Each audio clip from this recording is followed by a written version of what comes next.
Brace yourself. Can it pass up anytime now? Collect yourself.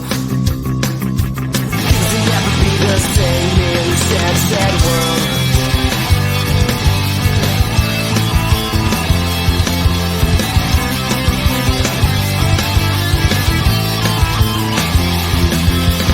Walk around a lot a bit, trying to make the pieces fit to a puzzle with a million missing pieces. When I'm feeling fine is when I discover that I'm afraid to blow my cover, and there's something very wrong with this. So sit back in your hole.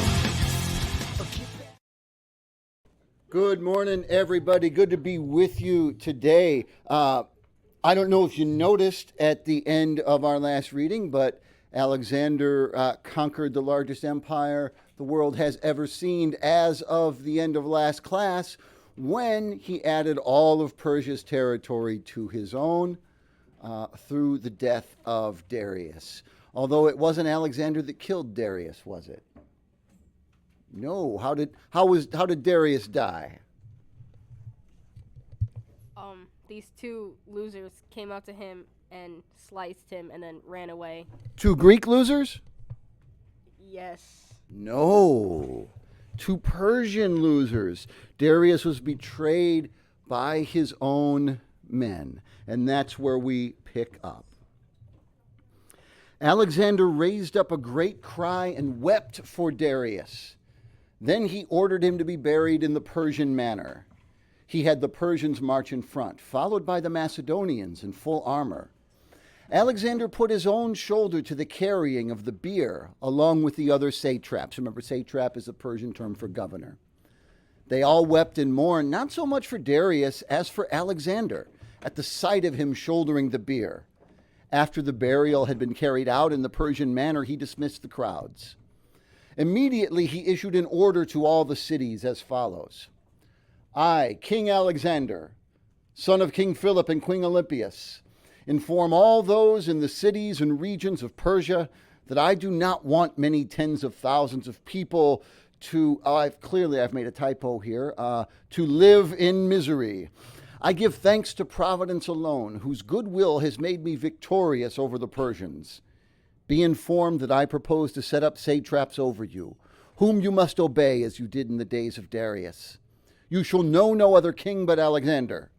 Keep to your ancestral customs, festivals, sacrifices, and holy days, as you did in the days of Darius. But if anyone leaves his own city or region to dwell in another, he shall be given as food to the dogs. Each of you shall retain all his own possessions, except his gold and silver. I order that the gold and silver be brought to our cities and regions, but we allow you to keep any coined money that you have for your own use. I order every weapon of war to be delivered to my armories. The satraps are to remain at their posts. No nation will now come to you, except for the purposes of trade, and then no more than 20 men at a time. I will exact the same taxes as in Darius' days. I wish your lands to be established in prosperity, and the roads of Persia to remain peaceful for trade and travel, so that merchants may come from Greece to you and you to them. I shall build roads and erect signposts from the Euphrates and the crossing to the Tigris. Miles, you're giggling at the word erect, aren't you? Yes. Oh, signposts, yeah. And crossing to the Tigris as far as Babylon. When he had finished settling all these matters, Alexander wrote a speech. They have destroyed the great king, my enemy, your lord Darius. I did not kill Darius. Who they were who slew him I do not know. I owe them great honors and will present them with much land because they have killed my enemy. The Persians were perturbed at these words of Alexander because they supposed he wanted to ruin Persia. But Alexander noticed their distress and said, Why do you suppose, men of Persia, that I'm seeking out the murderers of Darius? If Darius were alive, he would have made war against me. But now the war is over. Whether it was a Persian or a Macedonian who killed him, let him come to me with confidence and receive whatever he wishes from me. I swear by Providence above, and by the safety of my mother Olympias, that I will raise those men up and make them conspicuous among men. The crowd wept at this oath of Alexander. Then Bessus and Ariobarzanes came to Alexander, expecting to receive lavish gifts from him, and said, Lord, it was we who killed Darius.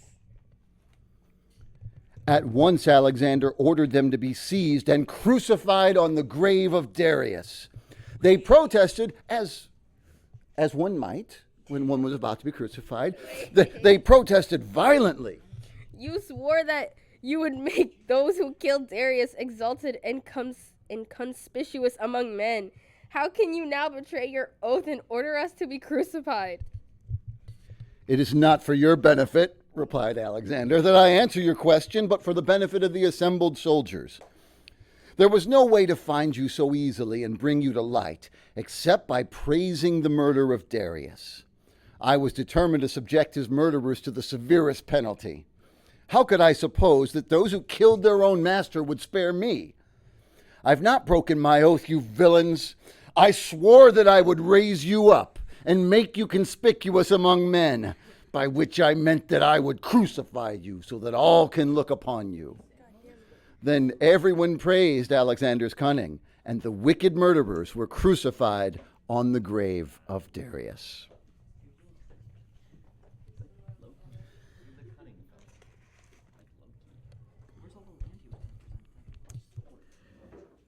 Alexander wrote again to his mother as follows. And basically everything we're going to hear, not necessarily for the rest of the book, but almost certainly for the rest of today.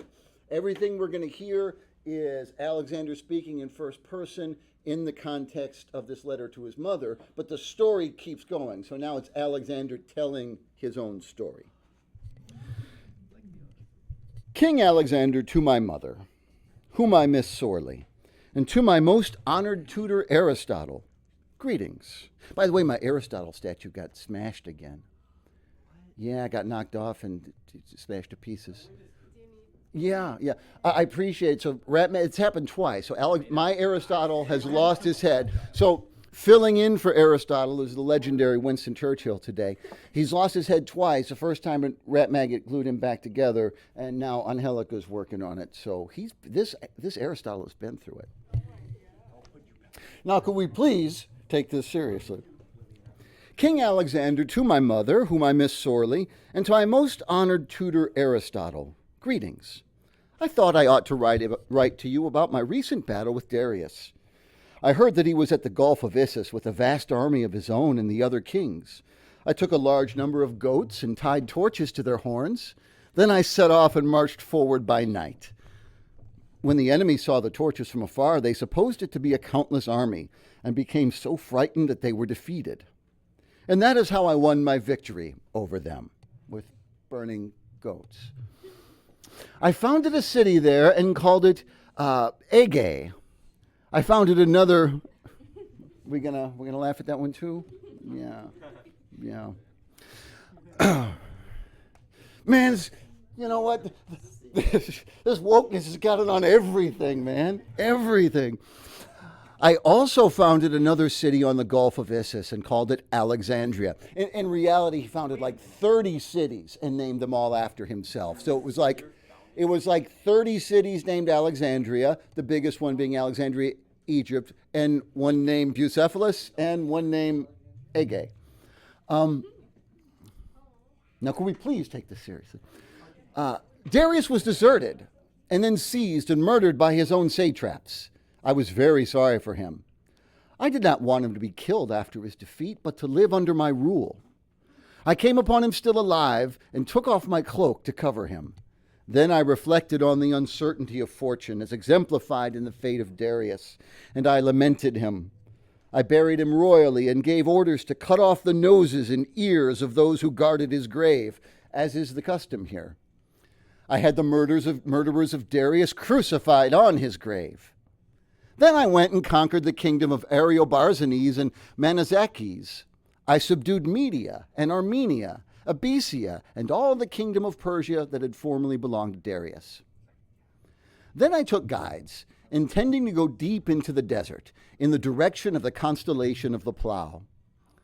They counseled against going that way because of the number of wild beasts that live in those regions.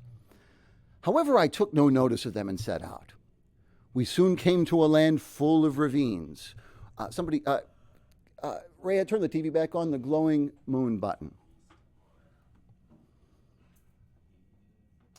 We soon came to a land full of ravines, where the way was very narrow and precipitous, and it took us 8 days to cross it. In this place we saw beasts of all kind, all quite unfamiliar to us. After we had crossed it, we came to an even more desolate place. Here we found a great forest of trees called anaconda, with a strange and unfamiliar fruit. They were like apples, but of the size of melons. There were also people in the wood called phytoi, who were 36 feet tall, their necks alone being 2 feet in length, and their feet of equally enormous size. Their forearms and hands were like saws. When they saw us, they stormed our camp. I could not believe my eyes when I saw them and gave orders to capture one. But when we charged them, shouting and blowing our trumpets, they ran away. We killed 32 of them, and they killed 100 of our soldiers.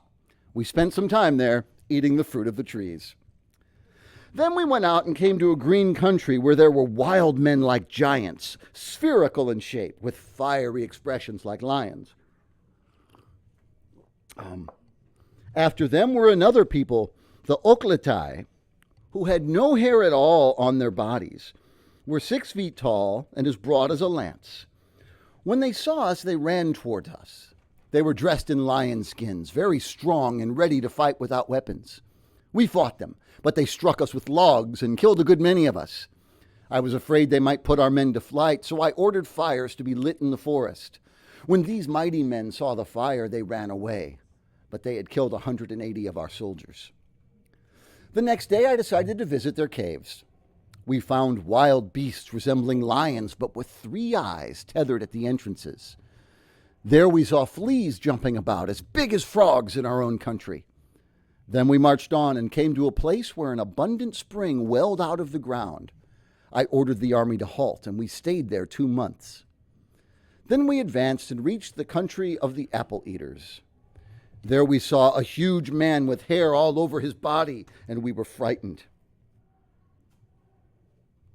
I gave orders to capture him. When he was taken, he gazed at us ferociously.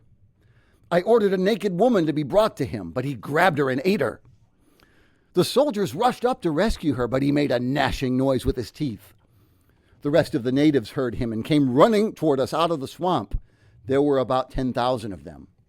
Our forces amounted to 40,000. I ordered the swamp to be set alight, and when they saw the fire, they fled. We gave pursuit. And is that the part you're finding hard to believe, that he burned down the swamp? So the giants and the... But I was saying how that's the entire nation of Enkidus. Thank you very much. Oh, okay, sorry. He's the entire nation of Enkidus. Well, Enkidu didn't eat the woman. Yeah, but it was a hairy dude who was a man, and they tried to get him with a naked woman. We gave pursuit and overpowered 3 of them, but they would not take any food and died after 8 days. They had no human intelligence, but barked like dogs. We marched on from there and came to a river. I ordered my men to pitch camp and lay aside their armor in the usual way. In the sixth hour, what? In the river, there were trees which began to grow at sunrise and continued until the 6th hour. See, it's in there. 6. But from the 7th hour, man, that escalated quickly. But from the 7th hour, they shrank away again until they could hardly be seen. They exuded a sap like Persian myrrh, with a sweet and noble aroma. I had cuts made in a few of them, and the sap soaked up with sponges. Suddenly, the sap collectors began to be whipped by an invisible spirit. We heard the noise of the whipping and saw the marks of the blows on their back, but we could not see those who were beating them. Then a spooky voice was heard, telling them neither to cut the trees nor to collect the sap. If you do not cease, the army will be struck down. I was afraid and gave orders not to cut or collect any more of the sap. In the river there were black stones. Anyone who touched one of them became as black as the stone itself. There were also... Let me check my notes and see if I plan to make any comments on that part. Oh, no, I did not. Became black as the stone itself. There were also many snakes and many kinds of fish, which could not be cooked by fire, but only in freezing cold water. Yeah, Caleb knows. Caleb's following along. What? One of the soldiers, in fact, caught one of these fish, washed it, and put it into a bucket, and shortly found it cooked. There were also many kinds of birds in this river, closely resembling our own, but if any of our people touched one of them, flames shot out of it. What do you need? Yeah, go toward the back and they'll help you find some. What was I saying, the 6th hour? Okay, the next day we lost our way. The guides said to me, who wants to be the guides? Okay, Caden, you know where we are? Okay, the guide said to me, "We do not know where we are going, Your Majesty. Let us turn back for fear we find ourselves in an even worse place." But I was reluctant to turn back. Many wild animals shared our march. They had 6 feet, and some had 3 eyes, and some 5. And they were like 15 feet long, dude. There were just a few of the species that accompanied us. Some of them shrank back from us, but others attacked us. Then we came to a sandy place where we encountered animals like onagers, but 30 feet long. They had not 2 eyes, but now check this out. 6. But they only used 2 of them for seeing. Nope. That he has said what he has to say about the eyes. They were not fierce, but tame. The soldiers shot a great many of them with bow and arrow. After that, we came to a place where there were men without heads. They were hairy, wore skins, and ate fish. But they spoke with human voices and used their own language. They used to hunt fish in the nearby sea and brought them to us. Others collected mushrooms for us. That sort of makes it, Alexander's on mushrooms this whole time makes this whole story make a lot more sense. Each of the mushrooms weighed 25 pounds. We saw a large number of large seals crawling about on land. Our friends repeatedly urged us to turn back, but I was reluctant because I wanted to see the end of the world. Caleb, say that again. This is like what they thought China was like back then. Yeah, so at the time of Alexander, the most educated people of Greece would be vaguely aware that there was something called China way out there, but their maps would basically say things like, "There be dragons." Really, this story provides provides the material for much of what the human imagination is going to place in its wildest travel stories all through the Middle Ages, until actual contact is made with these remote places. Well, thanks, Caleb. Are we just right at the top of, just at 38? Okay. We set off again and made for the sea through the desert. On the way we saw nothing, no bird or beast, nothing but sky and earth.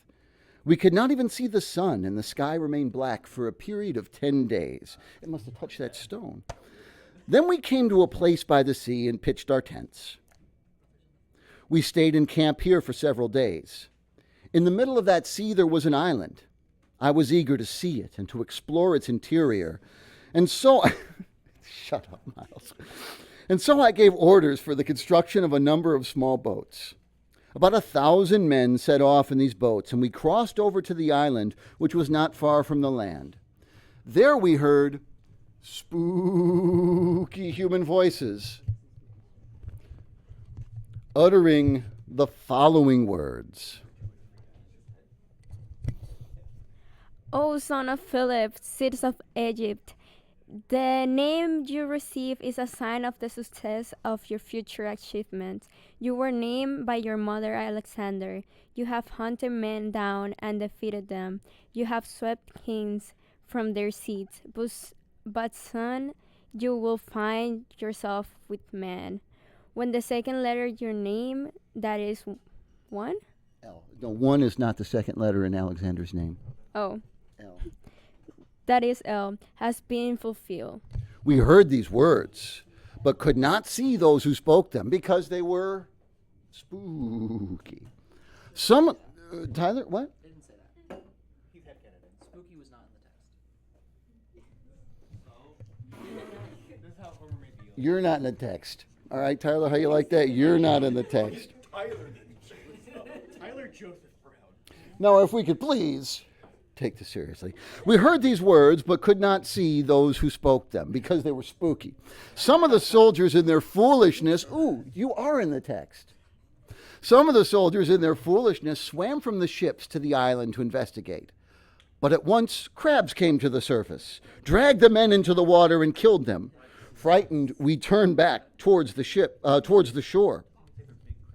When we had gotten, ever see that old South Park episode with the crab people and they walk around and go, crab people, crab people.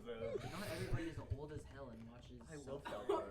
That's why I asked. And Tyler, the answer was yes from several. Okay, I've seen it. Thank you, Caleb. All right, I'm in good company. Now, if we could please take this seriously. When we got out of the boats and were walking along the seashore, we found a crab emerging from the water onto the land. Crab people, crab people. It was about the size of a breastplate, and its 4 feet or claws were each 6 feet long. We at once took our spears and killed it. It was hard work. Because the iron made no impact on its shell, and the spears were broken by its claws. When we had killed it, we opened it up and found in its shell 7 pearls of considerable value. None of our men had ever seen pearls like them before. When I saw them, I supposed they must originate in the inaccessible depths of the sea. So then I made a large iron cage, and inside the cage I placed, you guessed it, a large glass jar, 2 feet wide, and I ordered a hole to be made in the bottom of the jar, big enough for a man's hand to go through. My idea was to descend and find out what was on the floor of the sea. I was going to keep this opening in the bottom of the jar closed until I reached the seabed, and then uncover it and quickly push my hand out to gather up from the sandy bottom whatever I could find, and then withdraw my hand and cover up the hole again. And this is what I did. I had a chain made, 1,848 feet long, and ordered the men not to pull me up until they felt the chain shake. As soon as I reach bottom, I said, I will shake the jar, and you are to pull me up again. When everything was ready, I stepped into the glass jar, ready to attempt the impossible. As soon as I went inside, the entrance was closed with a lead plug. When I had descended 180 feet, a fish swam by and struck the cage with its tail. At once the men hauled me up because they had felt the chain shake. The next time I went down, the same thing happened. The third time I got down to a depth of 464 feet and saw all kinds of fish swimming around me. And behold, an enormous fish came and took me and the cage in its mouth and brought me to land a mile away. There were 360 men on the ships from which I was let down, and the fish dragged them all along. When it reached land, it crushed the cage with its teeth and cast it up on the beach. I was gasping and half dead from fright. I fell on my knees and thanked Providence above, which had saved me from this frightful beast. Then I said to myself, Alexander, now you must give up attempting the impossible, or you may lose your life in attempting to explore the deeps. The deeps. That's what I say to myself every morning. So, quit exploring them deeps. So I immediately ordered the army to strike camp and march on. After we had advanced for another 2 days, we came to a place where the sun does not shine. What? Giant fly. And finally, we went in my ass. They came in the place with Ixnay, Ixnay, could we please? This is in fact the famous Land of the Blessed. I wanted to see and explore this region. I intended.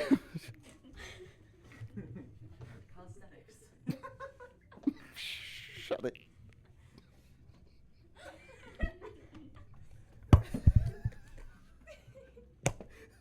What is happening? What happened? Okay, hang on. Excuse me. So Alexander is. Please. Alexander, climbing up, where the sun don't shine is serious business, and we will treat it with the respect it deserves. Sir, line 38. I'm getting a paycheck right now. I wanted to see and explore this region. I intended to go with just my personal servants to accompany me. My friend Callisthenes, however, advised me to take 40 friends, 100 slaves, and 1,200 soldiers, but only the most reliable ones. So I left the infantry with the old men and the women, and I took only hand-picked young soldiers, giving orders that no old men should accompany. Only the youngest of the soldiers are allowed where the sun don't shine. Oh yeah. This is a young man's job. Bring me 40 and find out twinks. Alexander's about to go. All these young soldiers where the sun don't shine. Can I get 40 twinks on stick? But there was, oh good, I need old man.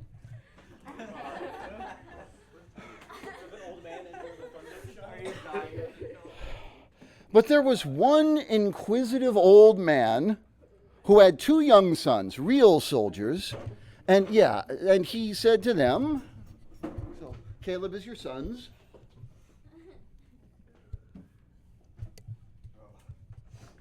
Sons, heed the voice of your father and take me with you. You will not find me a useless burden on the journey. In this moment of danger, King Alexander will have a need of an old man. If he finds that you have me with you, you will receive a great reward. We are afraid of the king's threats. If we are found disobeying his orders, we may be deprived not only of our part in the expedition, but also of our lives.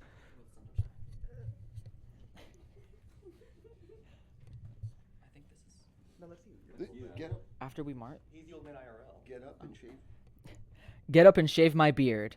Change my appearance. Then I will march with you in the midst of the army, and in a moment of crisis I shall be of great use to you. So they did as their father ordered. After we had marched for 3 days, we came to a place filled with fog. Being unable to go further because the land was without roads or paths, we pitched our tents there. The next day I took 1,000 armed men with me and set off to see whether this was in fact the end of the world. We went towards the left because it was lighter in that direction, and marched for half a day through rocky country full of ravines. I counted the passing of time not by the sun, for obvious reasons, but by measuring out the leagues we covered and thus calculating both the time and the distance. But eventually we turned back in fear because the way became impassable. So we decided to go instead to the right. The going was much smoother, but the darkness was impenetrable. I was at a loss, for my young companions all advised me not to go further into that region, for fear the horses should be scattered in the darkness over the long distance, and we should be unable to return. Then I said to them, "You who are so brave in war, now you may see that there is no true bravery without intelligence and understanding. If there were an old man with us, he would be able to advise us how to set about advancing in this dark place. Who among you is brave enough to go back to the camp and bring me an old man? He shall be given 10 pounds of gold. Then the sons of the old man said to me, Lord, if you will hear us without anger, we have something to say to you. Speak as you wish. I swear by providence above that I will do you no harm. Then they told me all about their father and how they had brought him along with them, and they ran and fetched the old man himself. I greeted him warmly and asked him for his advice. Alexander, it must be clear to you that you will never see the light of day again if you advance without horses. Select then mares with foals. Leave the foals here and advance with the mares. They will without fail bring you back to their foals. I sought through the whole army and found only 100 mares with foals. I took these and 100 selected horses beside, as well as further horses to carry our provisions. Then, following the old man's advice, we advanced, leaving the foals behind. The old man had advised his sons to pick up anything they found lying on the ground after we had entered the land of darkness, and to put it in their knapsacks. There were 360 soldiers. I had the 160 unmounted ones go on ahead. So we went on for about 15 leagues. We came to a place where there was a clear spring, whose water flashed like lightning, and some other streams beside. The air in this place was very fragrant and less dark than before. I was hungry and wanted some bread, so I called the cook Andreas by name and said, "Prepare some food for us." He took a dried fish and waded into the clear water of the spring to wash it. As soon as it was dipped in the water, it came to life and leapt out of the cook's hand. He was frightened and did not tell me what had happened. Instead, he drank some of the water himself and scooped some up in a silver vessel and kept it. The whole place was abounding in water, and we drank of its various streams. Alas for my misfortune, that it was not fated for me to drink of the spring of immortality, which gives life to what is dead, as my cook was fortunate enough to do. After we had eaten, we went on for about another 230 leagues. Then we saw a light that did not come from the sun, moon, or stars. I saw 2 birds in the air. They had human faces and spoke in Greek. So Miles, you're going to be the griffin. And old man, young man, you can sit down.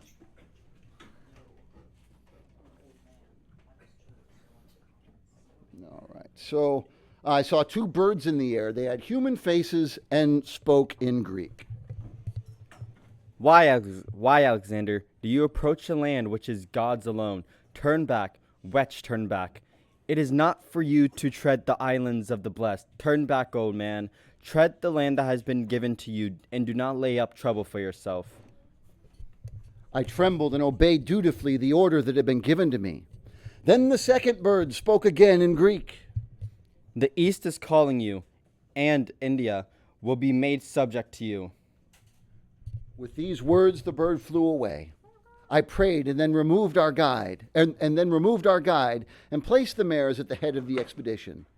Taking the plow again as our guide, and led by the voices of the foals, we arrived back at our camp after a journey of 22 days. Many of the soldiers were carrying things they had found. The 2 sons of the old men had been particularly assiduous in filling their knapsack, as their father told them. I think that's a good day to break for today. I think we should be able to finish the Alexander romance tomorrow. So thank you, Griffin and Old Man and Sons and and Spooky Voice. And I'm sorry for crucifying you today, Rat Maggot. That's all I need for. Oh, and thank you to the guides. Yes, to the guides. We could have done none of this without the guides. And Allison Resnack, we all know you're really the one holding this whole school, if not civilization, together. That's all I need from you for today. The rest of the time is yours.